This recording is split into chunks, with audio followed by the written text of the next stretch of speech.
स्वागत है आप सभी का कहानी केंद्र में। अब आप सुनेंगे मालगुडी डेज के लेखक आर.के. नारायण द्वारा लिखी कहानी बरगद के पेड़ तले। मेम्पी के जंगली इलाके में बसे सोमल गांव की आबादी 300 से कम थी। हर तरह से ये ऐसा गांव था जिसे देखकर सुधारक का दिल बैठ जाता। इसका तालाब, छोटा सा पानी का भंडार गांव के बीचों बीच था। इसका पानी पीने, नहाने और मवेशियों को धोने साफ करने के लिए इस्तेमाल किया जाता और इससे मलेरिया, टाइफाइड और भगवान जाने क्या क्या बीमारियां फैलती थीं। घर जहां तहां फैले हुए थे और गलियां इधर उधर एक दूसरे के ऊपर चढ़ती उतरती काटती हर तरफ बिखरी पड़ी थीं। रहने वाले मुख्य सड़क का गंदगी फेंकने के लिए इस्तेमाल करते थे और हर घर के पिछवाड़े नालियों का पानी इकट्ठा था जिसमें हरी हरी काई के थप्पे तैरते रहते। ऐसा था ये गांव। हो सकता है कि यहाँ के लोग समझदार नहीं थे, लेकिन इससे भी ज्यादा संभव यह था कि उन्हें अपना माहौल दिखाई ही नहीं देता था, क्योंकि वे एक तरह के स्थायी आकर्षण में बंधे यहाँ रह रहे थे। ये आकर्षण था कहानी सुनाने वाले नंबी का। 60 या 70 का था ये आदमी, या ये 80 या 180 का था, कौन बताता। ये सबसे इतना कटकर बसा ये गांव। बस स्टैंड यहाँ से 10 मील दूर था। समय की मान्य धारणाओं के अनुसार गणना कैसे हो सकती थी?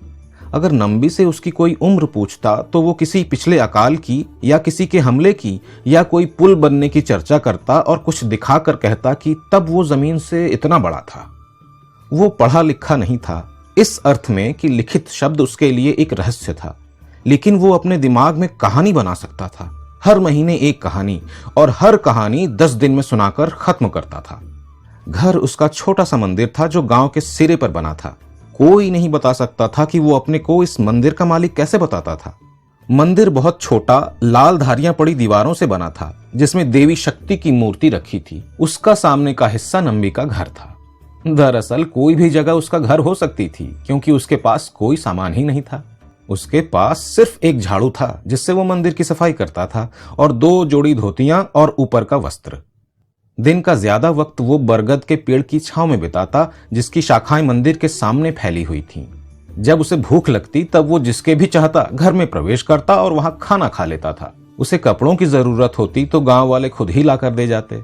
उसे मिलने जुलने के लिए कहीं जाने की जरूरत नहीं पड़ती थी, क्योंकि बरगद के नीचे ही सारा गांव इकट्ठा होता और गपशप करता था। दिन भर लोग उससे मिलते और गपशप करते। अगर उसका मूड अच्छा होता तो वो सबसे बातचीत करता और उन्हें किस्से कहानियां सुनाता, अपनी राय देता। लेकिन जब उसका मूड खराब होता तो वो उन पर तीखी नजर डालता और पूछता, तुम मुझे क्या समझते हो? अगले चांद तक कहानी सुनने को ना मिले तो मुझे दोष मत देना। जब तक मैं ध्यान न लगाऊं देवी मुझे नई कहानी क्यों देंगी? तुम सोचते हो कि कहानी हवा में उड़ती है? ये कहकर वो जंगल के सिरे पर जा बैठता और पेड़ों को देखता रहता। शुक्रवार की शाम सारा गांव पूजा करने मंदिर पर इकट्ठा होता और नंबी 20 मिट्टी के दिए जलाकर चारों तरफ रख देता। प्रतिमा को फूलों से सजाता जो उसके पिछवाड़े बड़ी तादाद में खिलते रहते थे। वो पुजारी का काम करता और देवी के ऊपर गांव वालों के लाए फूल और फल चढ़ाता। जब कोई कहानी तैयार हो जाती वो उस रात एक दिया जलाता और पेड़ के तने में बने किसी सुराख में रख देता। खेतों से घर लौटते किसान उसे देखते और घर पहुंचकर अपनी बीवियों से कहते, अरे सुनो, जल्दी से खा पीकर तैयार हो जाओ, कहानी वाला आज हमें बुला रहा है। चंद्रमा पहाड़ी के ऊपर चढ़ता तो गांव वाले, उनकी बीवियां और बच्चे पेड़ के नीचे इकट्ठे होने लगते। वे कहानी वाले का इंतजार करते। वो देवी के सामने आंखें बंद किए ध्यान की मुद्रा में बैठा रहता। जब तक उसकी इच्छा होती वो बैठता, फिर निकलता तो उसके माथे पर राख पुती होती, सिंदूर लगा होता और वो सामने रखे एक पत्थर पर आराम से बैठ जाता। एक प्रश्न के साथ वो कहानी शुरू करता। उंगली उठाकर किसी तरफ इशारा करता और पूछता, 1000 साल पहले इस दिशा में थोड़ी दूर पर, पता है वहां क्या था? आज की तरह झाड़ झंकाड़ नहीं थे वहां जहां गधे आकर लोटपोट करें। आज की तरह राख का ढेर नहीं था। वहां राजधानी थी राजा की। राजा का नाम दशरथ, विक्रमादित्य या अशोक या जो भी उसके दिमाग में उस समय आ रहा होता हो सकता था, और राजधानी का नाम कपिला, क्रीड़ापुर या कुछ और भी हो सकता था। इस तरह शुरुआत करके वो 3 घंटे तक लगातार बोलता चला जाता। वो एक एक ईंट लगाकर राजा का महल उठाता। फिर वो शान से चमकते दरबार हाल का जिक्र करता जिसमें 100 करदाता राजा बैठे होते, मंत्री और दरबारी होते। महल के दूसरे हिस्से में दुनिया भर के मशहूर संगीतज्ञ इकट्ठे होकर गाते बजाते और ये सब गाने नंबी खुद गाकर श्रोताओं को सुनाता और महल की दीवारों पर जो चित्र और पुरस्कार लटके होते उन सब का विस्तार से वर्णन करके बताता। वो बड़े पैमाने पर कहानी को खड़ा करता। पहले दिन वो सिर्फ ढांचा प्रस्तुत करता और श्रोताओं को पता ही नहीं चल पाता कि कहानी का विषय क्या होगा। फिर चांद जब पहाड़ी के पीछे ढलने लगता तब वो कहता, अब बंधुओं, मां का आदेश है कि आज के लिए इतना काफी है। ये कहकर वो तेजी से उठता, भीतर जाकर लेट जाता और लोगों का शोर थमने से पहले ही गाढ़ी नींद में सो जाता। 2-3 दिन बाद दिए की रोशनी फिर दिखाई देती और चांदनी रातों में बार बार राजा और शूरवीरों, शैतानों और परी समान स्त्रियों, मनुष्य रूप में देवी देवताओं, संतों और हत्यारों की कहानियां बरगद के पेड़ तले उड़ती घूमती फिरती रहती। नंबी का स्वर संगीत की तरह कभी ऊपर उठता, कभी नीचे गिरता और चंद्रमा की रोशनी तथा रात का समय उसमें जैसे जादू पैदा कर देते। गांव वाले नंबी के साथ हंसते, उसके साथ रोते, शूरवीरों के गुण गाते, दुष्टों को शाप देते, षड्यंत्रकारी की आरंभिक सफलता पर आंखें तरेरते और देवताओं से प्रार्थना करते कि इसे सफल न होने दें। जिस दिन कहानी समाप्त होती सब लोग पूजा गृह में इकट्ठे होकर देवी के गुण गाते और उसके सामने सिर झुकाते। फिर जब दोबारा चांद आसमान में निकलता नंबी की नई कहानी तैयार हो जाती। वो पुराने ढंग की कहानी दोबारा नहीं कहता, न पुराने चरित्रों के समान चरित्र पेश करता। इसलिए गांव के लोग उसे बहुत चमत्कारी व्यक्ति समझते, ज्ञान वाक्यों की तरह उसके शब्द बोलते और कुल मिलाकर एक उन्नत स्तर पर जीवन व्यतीत करते। हालांकि सभी क्षेत्रों में उनके सामने कठिनाइयां पेश आती और जिंदगी सपाट रहती। फिर भी ये सालों साल इसी प्रकार चलता आ रहा था। एक चांद वाले दिन उसने दिया जलाया और श्रोता इकट्ठे हुए। वृद्ध हुए नंबी ने अपना आसन संभाला और कहना शुरू किया, जब विक्रमादित्य राज करता था उसका मंत्री था। ये कहकर वो रुका, वो इसके आगे बढ़ नहीं सका। उसने फिर शुरू किया, राजा के राज में। ये उसने 2-3 दफा दोहराया, फिर बोला, आज मुझे क्या हो रहा है। उसने दयनीय भाव से कहा, हे माँ, महिमामयी माँ, आज मैं ये लड़खड़ा क्यों रहा हूं। मैं सारी कहानी जानता हूं, क्षण भर पहले ये मेरे दिमाग में थी। किस बारे में थी ये? मैं समझ नहीं पा रहा हूं कि मुझे क्या हो रहा है। वो रुका और बड़े दयनीय भाव से सामने देखने लगा तो लोगों ने कहा, आप थक गए हैं, धीरे धीरे बोलें। ये सुनकर वो चीखा, चुप रहो, मैं थक गया हूं। अच्छा ठहरो जरा, मैं अभी सुनाता हूं। लोग शांत हो गए, कुछ उसकी ओर देखने लगे। इस तरह मुझे मत देखो। जैसे वो फट पड़ा। किसी ने उसे दूध का लोटा लाकर पिलाया। सब शांति से इंतजार कर रहे थे। ये उनके लिए नया अनुभव था। कुछ लोग जोर जोर से सहानुभूति जाहिर करने लगे, कुछ आपस में बातें करने लगे। जो लोग भीड़ के अंत में बैठे थे वे चुपचाप खिसकने लगे।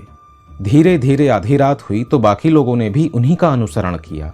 नंबी फर्श को देखता बैठा था, उसका सिर नीचे झुका हुआ था। पहली दफा उसे महसूस हो रहा था कि वो बूढ़ा हो रहा है। अब वो अपने विचारों को सहेज नहीं सकेगा और न क्रम से व्यक्त कर सकेगा। उसने ऊपर देखा, उसके मित्र मारी लुहार को छोड़कर सब लोग जा चुके थे। मारी, तुम क्यों नहीं चले गए?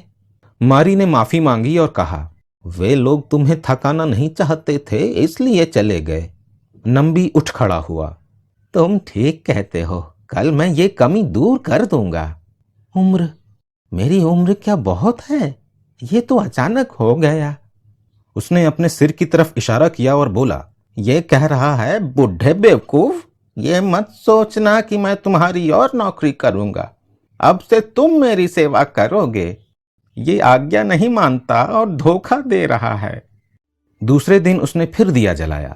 लोग हमेशा की तरह पेड़ के नीचे इकट्ठा हुए। नंबी ने सारा दिन ध्यान में बिताया था। वो देवी से प्रार्थना कर रहा था कि उसका त्याग ना करे। उसने कहानी शुरू की। घंटे भर तक बिना रुके बोलता रहा। इससे उसे बड़ा संतोष हुआ। बीच में रुककर कहने लगा, भाइयों, माँ बहुत कृपालु है। मैं बेवकूफ था जो डर गया था। और कहानी सुनाता रहा।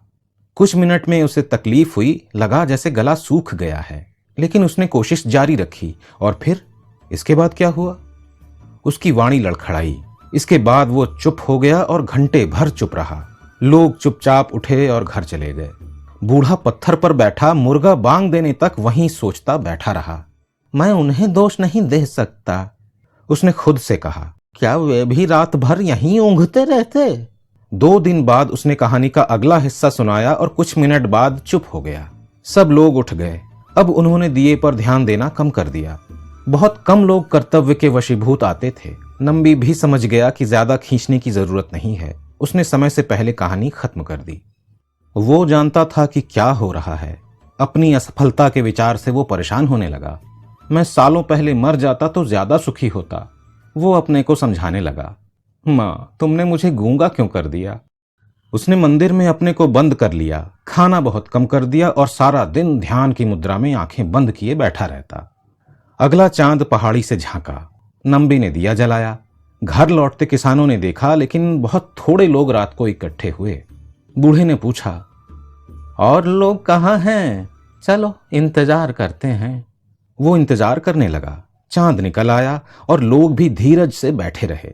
फिर बूढ़ा बोला, आज मैं कहानी नहीं सुनाऊंगा, ना कल सुनाऊंगा, जब तक सारा गांव इकट्ठा नहीं हो जाता। मैं इसका आग्रह करता हूँ, बड़ी महत्वपूर्ण कहानी है, हर किसी को सुननी चाहिए। दूसरे दिन वो गांव की सड़कों पर घूम घूम कर कहता रहा, आज मैं बड़ी अद्भुत कहानी सुनाऊंगा, सब लोग आए, कोई बाकी ना रहे। इस अपील का बहुत प्रभाव पड़ा। रात को बरगद के नीचे भारी भीड़ इकट्ठी हो गई। सब खुश थे कि कहानी वाला पहले की तरह स्वस्थ हो गया है। जब सब लोग अपनी जगह आराम से बैठ गए, नंबी मंदिर से बाहर निकला और बोला, ये माँ ही है जो उपहार देती है और वही सब उपहार वापस ले लेती है। नंबी तो उसका सेवक है। वो बोलता है जब माँ को कुछ कहना होता है, जब कुछ नहीं कहना होता तो चुप हो जाता है। लेकिन चमेली की खुशबू खत्म हो जाए तो उसका उपयोग ही क्या है? तेल खत्म हो जाए तो दिए का क्या उपयोग है? माँ को धन्यवाद, ये इस पृथ्वी पर मेरे आखिरी शब्द हैं और यही मेरी सबसे बड़ी कहानी है। ये कहकर वो उठा और मंदिर के भीतर चला गया। श्रोताओं को समझ नहीं आया कि उसका अर्थ क्या है। वे जब तक थक नहीं गए बैठे रहे। फिर कुछ उठे और मंदिर के भीतर गए। वहां कहानी वाला आंखें बंद किए बैठा था। आप कहानी नहीं सुनाएंगे? सब ने पूछा। उसने आंखें खोली, उनकी तरफ देखा और सिर हिला दिया। इशारे से बता दिया कि जो भी कहना था सब कह दिया है। जब उसे भूख लगी तो वो उठा, घर के भीतर गया और खाकर फिर चल पड़ा। इससे ज्यादा उसे अपने साथियों से कुछ और नहीं चाहिए था। शेष जीवन वो कुछ साल और जीवित रहा, एकदम चुप रहकर बीता।